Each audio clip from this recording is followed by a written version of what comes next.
Ito nga yung street type shawarma na masasabi kong hindi tinipid sa lahat ng sangkap. Kahit nasa halagang 65 pesos lang ay nag-uumapaw na ang pipino, sibuyas, kamatis at ang kanilang well marinated na beef. Isabay mo pa ang mga sauce nila na talaga namang mas magbibigay pa ng mga flavor. At masasabi kong bumagay nga ito sa manamis-namis nilang fita bread. Meron din silang shawarma nachos na di rin tinipid sa lahat ng sangkap. At kung heavy eaters ka naman, ay may shawarma rice din naman sila na naka-java rice na. Napansin ko nga rin na napakabalanse ng kanilang paninda dahil nga magmula sa light hanggang sa heavy meals ay may pang low carbs diet sila. At ito nga ang shawarma salad nila. O diba, saan ka pa? At ito nga ang Bomba Bombs Shawarma na matatagpuan sa kahabaan ng Samaba Street, New Lower Bikutan. Siya nga pala guys, hanggang March 8 na lang sila dito. Pero huwag kayong mag-alala dahil sa March 7 hanggang 8 at 9 ay nasa Western Bikutan sila sa may bandang Sampaguita Street. Ang pin location naman ay ang Ina ng Dukha, Parish. At kung mapapadpad naman kayo sa Pasig Buting, ay nandun nga ang kanilang main branch sa may gitna mismo ng palengke. At doon nga ay nagsiserve din sila ng shawarma pizza na wala dito ngayon. What up guys? Nandito nga tayo ngayon sa New Lower Bikutan dito sa kahabaan ng Samaba Street. At guys, napastop talaga yung motor kasi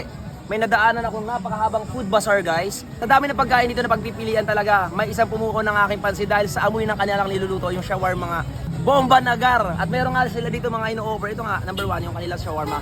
At meron silang different sizes which is 55 pesos. Yun yung huge shawarma with cheese. At ito nga yung Dax. Yung pangalan nila, very catchy pero shawarma siya guys. Ito, napaka-meaty niya, di ba? Pag-prepare pa lang kanina talagang natatakam na ako.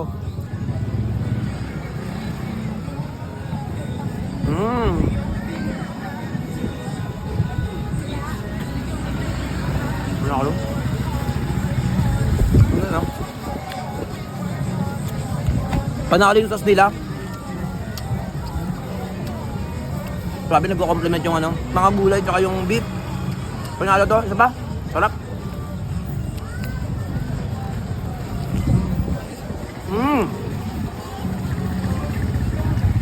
Sinasabi ko sa inyo, sarap ng shawarma nila dito. Yung mga sauces nila lagi nagdala, tsaka yung pagkakamarinate ng kanilang meat, yung beef, panalo. And yung price niya guys, Dax na yan ha, 65 pesos lang, saan ka pa?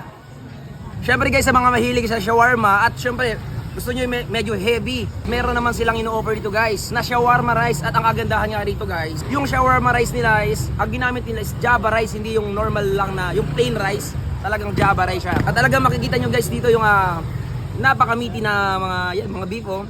Syempre yung mga sariwang gulay tulad ng kamatis, onion, tsaka yung pipino, 70 pesos lang, may ganito ka na karami. Ay no, kumpleto sa ricados, may gulay na may kanin pa, may karne pa. Wow, panalo to. Para sa akin yung ganitong pagkain, solve na yung panghapunan ko eh. Grabe oh, ay yung sauce talaga the best. Tsaka yung parang garlic sauce nila, sarap. Grabe, naka-Java rin sila. Correct, sarap. Panalo. Grabe.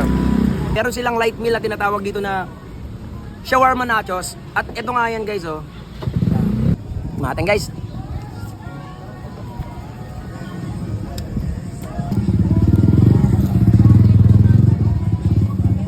Sarap. Palutong.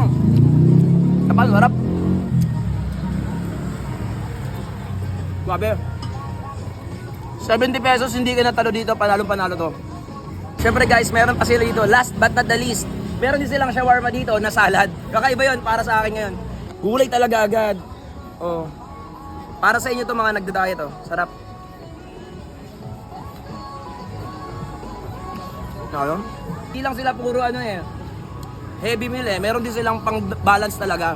So ayan guys, hanggang March 8 lang sila dito. Pero don't worry guys, kasi magkakaroon din sila ng opening ng bazaar sa may Western Bikutan, sa may Sampaguita Street. 7, 8, 9 yun guys. Sa may Ina ng mga Dukha Parish. Pag nagpadpad rin kayo sa may Buting, meron din sila doon guys sa may palengke sa gitna. At doon meron silang pizza at mga fries at iba pa, mga shake. So, ito guys, na kinain ko na salad, 120 lang. Napaka sulit na dito para sa ganitong pagkain. Napaka healthy nito kasi gulay talaga. So, masasabi ko yung presyo dito is panalo-panalo. Yung lasa naman is panalo-panalo din.